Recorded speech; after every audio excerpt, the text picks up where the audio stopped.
Brother Chuck, I got to remember to look at you. Oh, I see.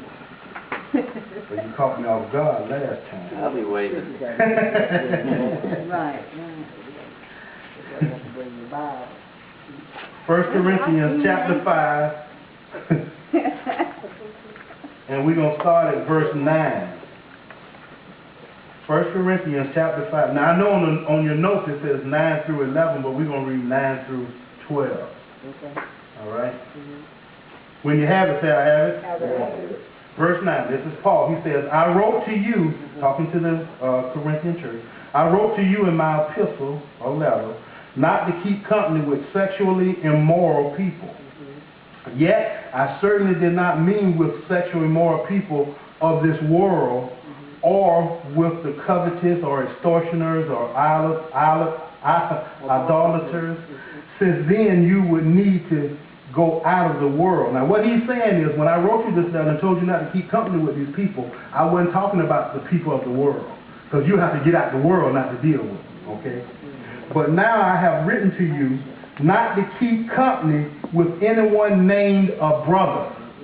What is he talking about, a brother? He's talking about a Christian. That's right. Somebody that's saying that they are a Christian brother, all right?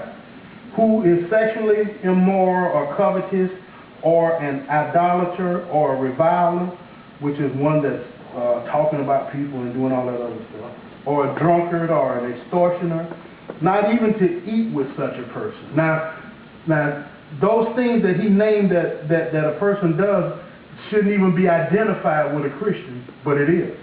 You got a Christian that do all these things out there that's saved, they're carnal. He says we're not to eat with such a person. Now, to us, eating with people is just something casual we do. But during the Bible time, that was true fellowship. That was close fellowship when they came and they reclined at your table. They even ate their dinner different.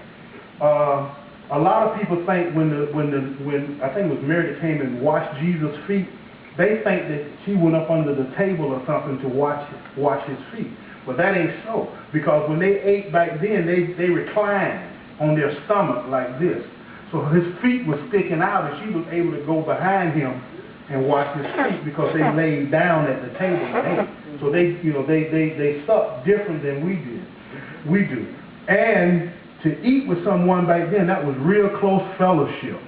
And what Paul is saying, we're not to have real close fellowship with those Christians that practice sin, that has the practice of sinful lifestyle. All right, y'all with me? Now let's look at verse 12. He says, for what have I to do with judging those also who are outside? What is he talking about outside? Non-Christians, right? Those that are not saved. Y'all okay with that? He says, do you not judge those who are inside? He's talking to Christians. He said, we're to judge the brothers and sisters that are inside. And the first part of verse 13 says, but those who are outside, God judges. Now let me read this verse from the Amplified. I love it from the Amplified, guys. I got to get some extra eyes here. It says, I'm going to start at verse 10, verse 9. He says, I wrote you in my previous letter not to associate closely and habitually with unchaste, impure people. Not meaning, of course, that you must altogether shun the immoral people of this world, or the greedy graspers and cheats and thieves or idolaters, since otherwise you would need to get out of the world and human society altogether. Verse 11. But now I write to you not to associate with anyone who bears the name of Christian, brother, if he's known to be guilty of immorality or greed, or is an idolater, whose soul is devoted to any object that usurps the place of God, that exercises authority where God should be exercising authority, or is a person with a foul tongue, railing, abusing, reviling, slandering, or is a drunkard, or a swindler, or a robber. No, you must not so much as eat with such a person. Then verse 12 he says, what business of mine is it, and what right have I to judge outsiders?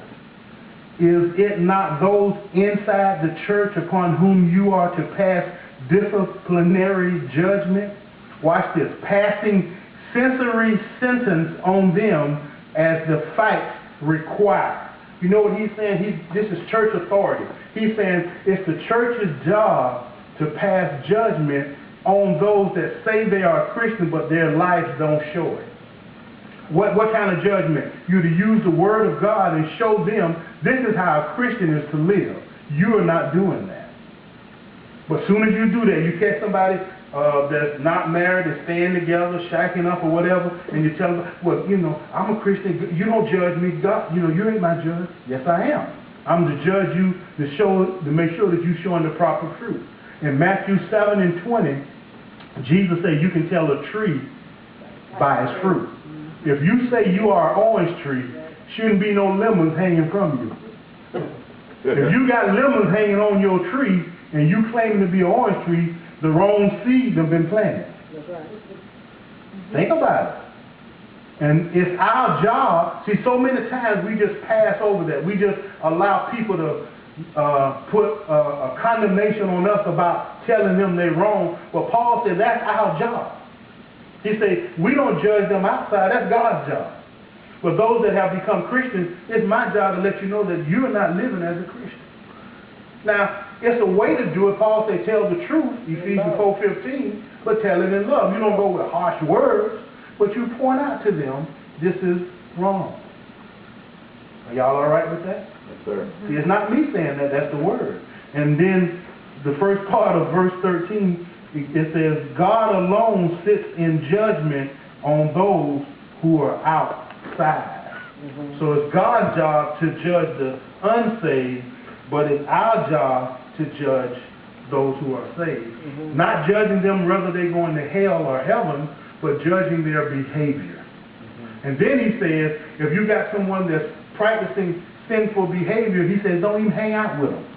Tell them, point out what they're doing wrong, but don't hang out with them. Because, see, I'm going to tell you something. If you hang out with a person and you keep quiet and they're doing this, your silence can be interpreted as being approval.